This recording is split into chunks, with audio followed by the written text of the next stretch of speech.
వెళ్ళిపోండి. From India to అని విందు చేసుకొని మరియు దేశజనులలో యూదుల ఎడల భయము కలిగెను. అనేకులు యూదుల మతము అవలంబించిరి, యూదా మతంలోకి మారిపోయారట చాలామంది.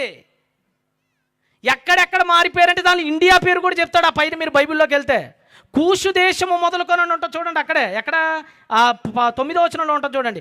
ఎక్కడెక్కడ యూదా మతం ప్రాప్తించిందో చెప్తాడు ఆ దేశాల పేర్లు. 9లో చదవండి. 9 సీవాన్ అని 3వ మాసమున 23వ దినమందు రాజు యొక్క వాతగ్రాండ్రు పిలువబడిరి. మొర్దెకై ఆజ్ఞాపించిన ప్రకారం యూదులకి హిందూ దేశం మొదలుకొని మీరు ఇంగ్లీష్ బైబిల్లోకి వెళ్ళిపోండి. ఫ్రమ్ ఇండియా టు ఇథియోపియా అని ఉంటుంది అక్కడ క్లియర్గా. ఇండియా హిందూ దేశం. కరెక్ట్గా 522 క్రీస్తుకు పూర్వంలో యూదులు బబులోను చెరనించి నానా దేశాలకు చెదిరిపోయారు. అలా చెదిరిపోయేటప్పుడు వాళ్ళ గ్రంథాలను కూడా తీసుకొని చెదిరిపోయారు వాళ్ళు. అలా చెదిరిపోయి హిందూ దేశం మొదలుకొని ఎక్కడ దాకా వచ్చారట? కూషు దేశం అంటే ఇథియోపియా, ఆఫ్రికా కింద ఉంటుంది. అది ఆఫ్రికా, ఈజిప్ట్ కింద వస్తుంది. ఈజిప్ట్ కింద సూడాన్ కింద ఇథియోపియా. అంటే ఇండియా మొదలుకొని ఇథియోపియా వరకు యూదా మతం ఎక్కువైపోయి వాళ్ళ మతాన్ని అవలంబించేసి వాళ్ళ ప్రవక్తలను అంగీకరించేస్తున్నారట. అదేం విచిత్రముగానండి. 522లో కరెక్ట్గా బీహార్లో యూదా కాలనీ ఉండిద్ది. 523లో గౌతమ్ బుద్ధ పుడతాడు, బుద్ధిజం వచ్చేసింది. ఇది ఎక్కడి నుంచి వచ్చింది బుద్ధిజం? మళ్ళా ఏం జరిగింది అసలు చరిత్రలో? దైవ గ్రంథ రాజం ముద్రబడింది ఇండియా మీద కూడా. అందుకనే మీరు గౌతమ్ బుద్ధుని సూక్తులను చూడండి. సామెతల గ్రంథంలో ఉన్నవే చెప్పాడు ఆయన, కొత్తగా ఏం చెప్పలేదు. బుద్ధుల వారు ఆయన మేము గౌరవిస్తాం, మనస్ఫూర్తిగా గౌరవిస్తాం వారిని. గౌతమ్ బుద్ధుల వారు మీరు త్రిపీఠకాలు చదవండి. గౌతమ్ బుద్ధుడు గారి త్రిపీఠకాలు చదివితే సామెతల్లో ఉన్నాయే ఉంటాయండి, అక్కడ కొత్తగా ఉండవు. ఎందుకు సామెతల్లో ఉండేవే ఉంటాయంటే అది సొలొమోను గారి జ్ఞానం అప్పటికిక్కడికి వచ్చేసింది. అందుకని సామెతల గ్రంథంలో ఉన్న మాటలు అనేక గ్రంథాలు కనపడతాయి మనకి. ఒకసారి మీకు ఒక చిన్న వాక్యాలు చూపిస్తాను. గౌతమ్ బుద్ధ గారు చెప్పిన ఒక మాట, ఫేమస్ కోట్స్ 2 చూపిస్తానండి మీకు. ఒకసారి అది కూడా చూపండి. బుద్ధ 1 ఒకసారి చూడండి. ఏమన్నారండి ఆయన? చదవండి. ఎవడైతే పొరుగువాని భార్యను పాడు చేస్తాడో వాడు చెడు సంబంధి. అంటే పొరుగువాడి భార్యను ఎవరైతే పాడు చేస్తాడో వాడు చెడు సంబంధి. వాడు ఏం పొందుతాడట? అధిక శిక్ష పొందుతాడు. అంటే పొరుగువాడి భార్యను చెరిపేవాడు అధిక శిక్ష పొందుతాడట. ఎవరు చెప్పారు ఇది? దమ్మపద 310 గౌతమ్ బుద్ధ త్రిపీఠకాల్లో ఉంటుంది మాట. ఎక్కడి నుంచి తీసుకున్నాడు అసలు ఇది? పొరుగువాడి భార్యను చెరిపితే అలాంటి వాడు చెడ్డవాడు, వాడు ఖచ్చితంగా శిక్ష పొందుకుంటాడని ఎక్కడుంది బైబిల్లో? సామెతల గ్రంథానికి రండి. ఇప్పుడు మీరు సామెతల గ్రంథము 6:29కి రండి ఒకసారి. సామెతల గ్రంథము ఒకసారి అది కూడా చూపించండి బ్రదర్. బైబిల్ 1 చూపించండి. బైబిల్ 1 చూడండి. అదిగోండి బైబిల్ 1 అని ఉంటుంది, అది చూపించండి. తన పొరుగువాని భార్యను కూడువాడు వాడు నాశనం అయిపోతాడు, దానిని ముట్టువాడు శిక్ష తప్పించుకోడు. సేమ్ సొలొమోనే చెప్పాడు, అది చెప్పేశాడు. ఇప్పుడు సొలొమోను ముందా గౌతమ్ బుద్ధుల వారు ముందా? సొలొమోన్ గారు ఎప్పుడు 570, వీరేమో 563. మొత్తం ఎన్ని 500 ఏళ్ళు తేడా. యేసు ప్రభుకి బుద్ధుల వారికి ఎంత తేడా ఉందో బుద్ధుల వారికి సొలొమోన్ గారికి అంత తేడా ఉంది. మళ్ళీ ఎక్కడి నుంచి తీశాడు? ఇంకో మాట చూపిస్తాను చూడండి. మీకు బుద్ధుల వారి నోట్లో నుంచి వచ్చిన ఇంకో మాట చూపిస్తాను, అది కూడా చూడండి ఒకసారి. మీరు ఇంకోసారి ఓపెన్ చేయండి బ్రదర్. బుద్ధ 2 అన్నది ఒకసారి మీరు ఓపెన్ చేయండి. అంటే ఈ మతాలను ఎక్కడ ఇదిగోండి. ఏమన్నాడండి? నాలుక పదునైన కత్తి లాంటిది. అక్కడ మీకు అందరికీ తెలిసి ఇప్పుడు ఇది. ఒకసారి చూడండి. మళ్ళీ ఇదే సామెతల్లో చూడండి. ఇదే సామెతల గ్రంథంలో కీర్తనలో కూడా ఉంటుంది ఇదే మాట. సామెతలోనే ఉంటుంది, కీర్తనలో ఉంటుంది. కీర్తనలో కూడా రండి. 57వ కీర్తన, ఇంకా ఇది దావీదు గారిది. ఇది కీర్తనల గ్రంథము 57:4 తీయండి. ఏమన్నాడండి? వారి నాలుక వాడి గల కత్తి, సేమ్ టు సేమ్. అంటే ఈ విషయాన్ని మీకు ఎందుకు చెప్తానంటే ఎవరినో తక్కువ చేయాలనో ఎవరినో ఎక్కువ చేయాలనే ఉద్దేశం మాకు లేదండి.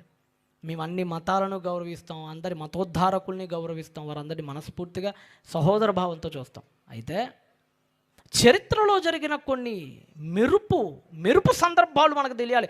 కరెక్ట్గా బైబిల్ వచ్చినప్పుడే షేక్స్పియర్ ఏమో లిటరేచర్ అవుతున్నారు, కరెక్ట్గా బైబిల్ వచ్చినప్పుడేమో బుద్ధిజం స్టార్ట్ అయింది. అదేం విచిత్రమో కానీ పాలిథియిజం ఉన్న ఇరాన్లో కరెక్ట్గా వీళ్ళు చెరలోకి వెళ్ళినప్పుడే జొరాస్ట్రియన్ మతం వచ్చేసిద్దండి. ఇందా మీకు చెప్పా కదా, రాహుల్ గాంధీ గారు వీళ్ళందరూ ఆ మతం పార్సీ మతం అంటారు దీన్ని తెలుగులో మనోళ్ళు. పార్సీ మతం ఎప్పుడు వచ్చిందంటే కరెక్ట్గా 550 నుంచి 529 మధ్యలో ఉంది. అది ఎప్పుడు జరిగిందంటే కరెక్ట్గా ఎస్తేరమ్మ కాలం. అది ఏం జరుగుతుంది అసలు చరిత్రలో? ప్రపంచంలో భాషల్ని బైబిల్ ప్రభావితం చేస్తుంది. ఇందాక మీకు చెప్పానే, ఒక జాకెట్ అనే పదం కానీ, ఒక అబ్రకదబ్రా అనే పదం కానీ, ఒక లెవీధాన్ అనే పదం కానీ, ఒక రూత్లెస్ అనే పదం కానీ, ఎన్నో పదాలు బైబిల్లో నుంచే తీసుకున్నారు. ఒక వెనానిజం కానీ, ఒక సొడోమైట్ పదాలు కానీ, సుమారుగా 5000 హిబ్రూ పదాలు ఇంగ్లీష్ భాష కారణమైనయండి.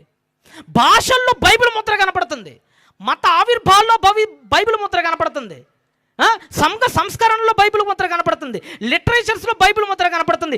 ఏంటి అసలు ఈ బైబిల్ ఏం చేసింది? బైబిల్ ప్రపంచంలో ప్రభావితం చేసిందండి బైబిల్ మనల్ని. ఎంతగా అంతేనండి, ఇప్పుడు ఇందాక మీకు చెప్పారు కదా, కొన్ని వందల వేల పుస్తకాలు, కోట్ల పుస్తకాలు ఉన్నాయి కదా. ఒక సర్వే చేశారండి చరిత్రకారులందరూ. అసలు ఈ వందల కోట్ల లక్షల పుస్తకాల్లో ప్రపంచాన్ని అత్యధికంగా ప్రభావితం చేసిన పుస్తకం ఏదిరా అని కొన్ని వేల మంది చరిత్రకారులు, కోట్ల మంది పుస్తకాల మీద పరిశోధన చేసినప్పుడు వాళ్ళు ఒక డాక్యుమెంటరీ రిలీజ్ చేశారు. దాన్ని షార్ట్ కట్లో కట్ చేసి మీకు చూపిస్తాను. అయిపోయిన తర్వాత అన్నగారికి మనం విలువైన సమయాన్ని ఇచ్చేద్దాం. ఒకసారి డాక్యుమెంటరీ చూపించండి. ఏ పుస్తకాలు ప్రపంచాన్ని ప్రభావితం చేసే చెప్తాను. ఇది కాదు బ్రదర్, డాక్యుమెంటరీ వీడియో ఉంటుంది, వీడియో చూపించండి. ఏ పుస్తకాలు ప్రపంచాన్ని ప్రభావితం చేసాయో చెప్పారండి. వందల కోట్ల పుస్తకాలకు పోటీ పెట్టారు. పదోది ఏదట? Number 9 are the Analects. మళ్ళీ ఫస్ట్ కా నుంచి పెట్టండి బ్రదర్. నీ పాస్ లో పెట్టండి, పాస్ లో పెట్టండి. ఫస్ట్ పుస్తకం అండి ఇది. ఫస్ట్ అంటే 10వ పుస్తకం, ఫస్ట్ది కాదు. టాప్ 10 పుస్తకాల్లో 10వ స్థానం పొందుకుంది. నెక్స్ట్ ఈ 9వ. 10 is Dianetics. Number 9 are the Analects of Confucius. ఇది 9వ నెంబర్ పుస్తకం, 9వ స్థానం సంపాదించుకుంది ఈ పుస్తకం. Next Number 8 is Plato's The Republic. Plato గారి రచనలు అండి. మీకు అందరికీ ప్లేటో తెలుసు. మన ప్లేటో గారి రచనలు 8వ స్థానం పొందుకున్నాయి. కోట్ల పుస్తకాలు పోటీ పెట్టారు. ఆ పోటీలో దేనికి ఎన్నో స్థానం వచ్చిందో చెప్తాను. 8వ స్థానం అంట Plato. Next Number 7 is The Art of War. ఒక వార్ గురించి అండి ఇది. Next Number 6 are The Rights of Man. The rights of man. అది కూడా ప్లేటో గారిది, వాళ్ళే మానవ హక్కులు. Number 5 is The Wealth of Nations. ఇది 5వ స్థానం అండి ఈ పుస్తకం. Next Number 4 is The Communist Manifesto. చాలండి, పాజ్లో పెట్టాను, అలానే ఉంచండి పాజ్లో. Congress manifesto, communist. నేను చెప్పాను కదా, ఓ పుస్తకం 10 కోట్ల మందిని చంపేసింది అన్నానే.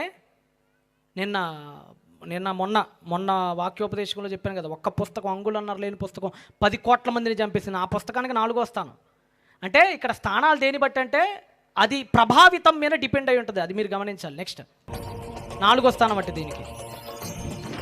నెక్స్ట్ 3వది. Number 3 are the complete works of William Shakespeare. William Shakespeare. ఇందాక నేను చెప్పాను కదా, బైబిల్ నుంచి కాపీ కొట్టాడు. ఈయనకు 3వ స్థానం ఇచ్చారు ఈయన పుస్తకానికి. William Shakespeare 3. Next number 2.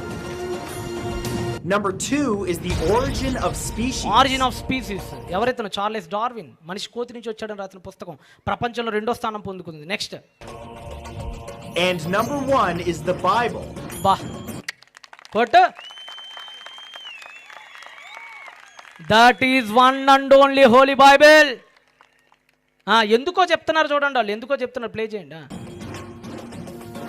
The answer is very complex because it's very difficult to understand how we might దానికి కారణం చెప్తున్నాడు ఆయన. experience ప్రపంచంలో అనేక మతాలను ప్రభావితం చేసింది. And to hammer that into some form of transcendent, it's definitely the case that the assembling of the biblical corpus of stories across a vast span of historical time is at least a collective attempt to do exactly that, although that may not be all it is, because to the degree that the Bible is reflective of our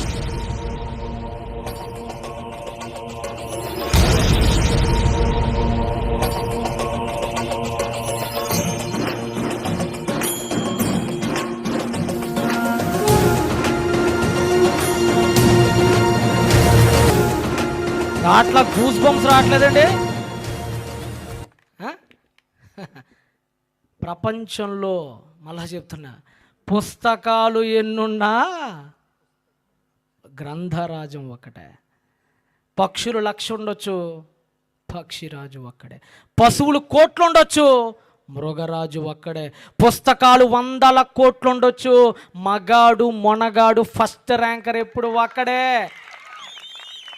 అది Bible. ధరణిలోక చరితపై దైవ